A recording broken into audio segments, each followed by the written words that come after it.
Welcome back, friends. Today, I wanted to talk about an initiative that's gaining a lot of momentum and is very close to my heart. And it exists in three simple words: stop killing games.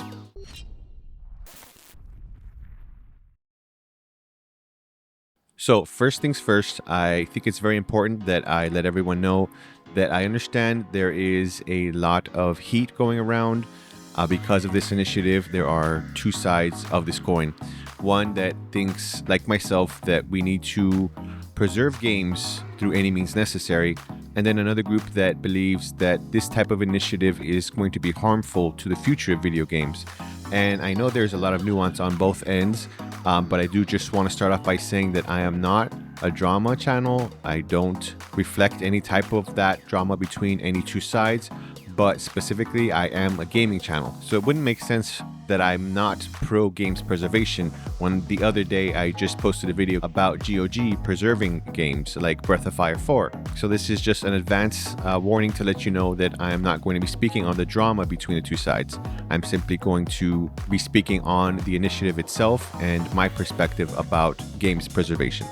Okay, so to get straight into this, what is Stop Killing Games? So this initiative of Stop Killing Games was created to make the government aware that a lot of these video game companies are creating scenarios where the video games that we play at some point will no longer be playable. And I don't just mean specifically that a game won't be playable on its own hardware, but that we will completely lose all availability to play this game completely. And I'll give you some examples here. Let's say you have a game that's meant to be single player. However, for whatever reason, it's forced to some type of online connectivity. Once those servers go down, your game is no longer accessible and you can no longer play that game at all for any reason, essentially taking away your right to play that game even though you purchased it. Now, one important thing to note, and I mentioned in one of my previous videos, is that with game platforms like Steam, if your account gets deleted or blocked or locked or whatever the case may be, you will no longer ever have access to those games in your library ever again. And what does this mean specifically? Well, in this new digital age, you purchase a video game, you're not actually purchasing a physical copy of the game. What you're purchasing is a rental license. I know a lot of people don't understand what this means, but unlike in the past where when you purchased a gaming cartridge, let's say for the Super Nintendo, you own that cartridge. And so you can pop that cartridge into your hardware, essentially your Super Nintendo Entertainment System console, and then you could just play your game however you like, whenever you like. However, with a lot of these gaming platforms nowadays, you don't really have that type of functionality anymore. Even with consoles like PlayStation, if you don't have online connectivity to load up the game, to certify whatever type of process you need to go through in order to get that game to start working, even if you do have a physical hardware, like the physical disc for that system, you're still not going to be able to play it again. And this has pretty much been true for the last decade or so, and seems to only be getting worse and worse as time goes on. And so this type of initiative here, Stop Killing Games, is essentially bringing awareness to a lot of people throughout the world and essentially trying to get the governments to be aware of this too, and to try to put something in place so that the gaming company or gaming developers, whichever case may be, have some sort of fix for this. And again, I know there's two sides to this. There's one side that thinks that this initiative is not specific enough. And the idea behind that is that they may think it means that we're asking things like MMORPGs to remain online forever, forcing the game developers or game company to eat the costs and essentially keep their specific server up forever just so we can play.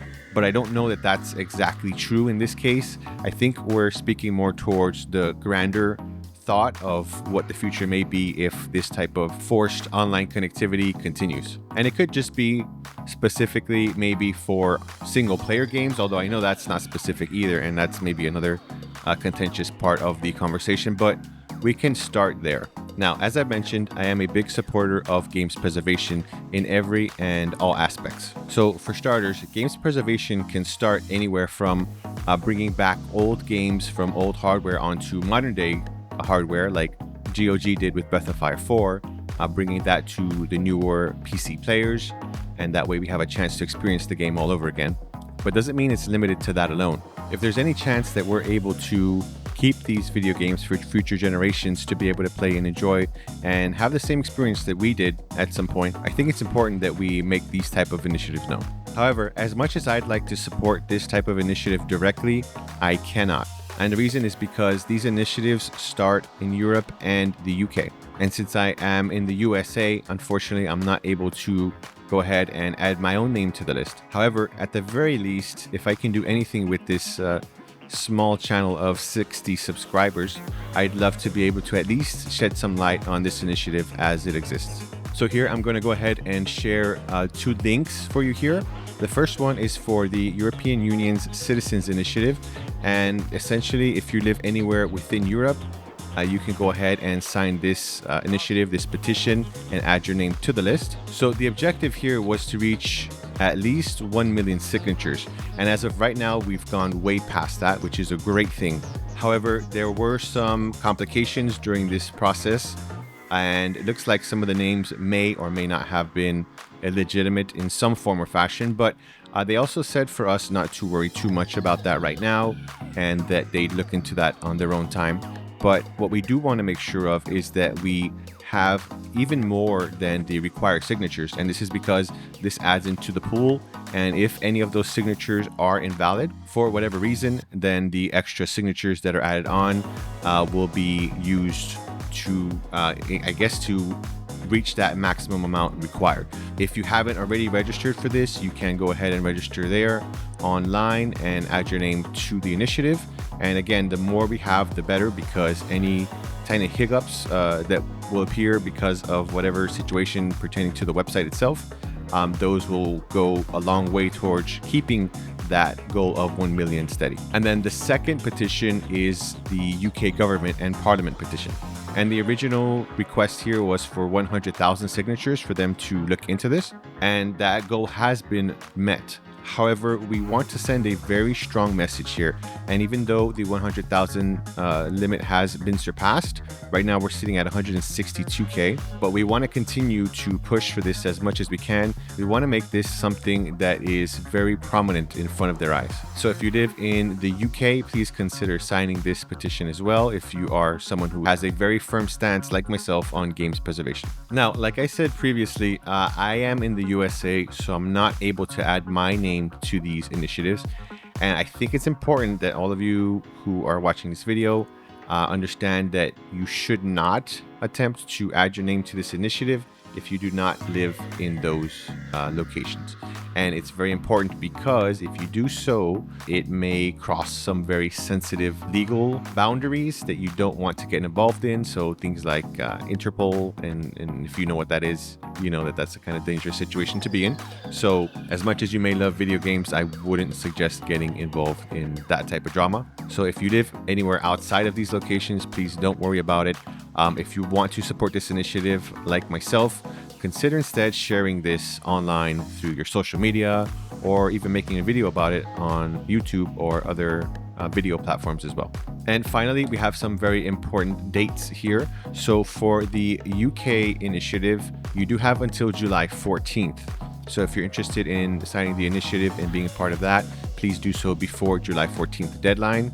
And if you are in Europe, you have until July 31st. So you do have a bit more time on that end. And if you're interested, please do sign up before the 31st of July. So once again, I'm not doing all this to stir up any type of trouble or drama or any of the sort. I am someone who is very adamant about preserving games and keeping those older games and whatever type of interesting game titles that we may have even today for future generations. So this is something that is very near and dear to my heart. At the end of the day, we don't really know how much of what we're doing right now is going to affect the greater scheme of things. But the problem is, if we don't do anything at all ever, then nothing will change.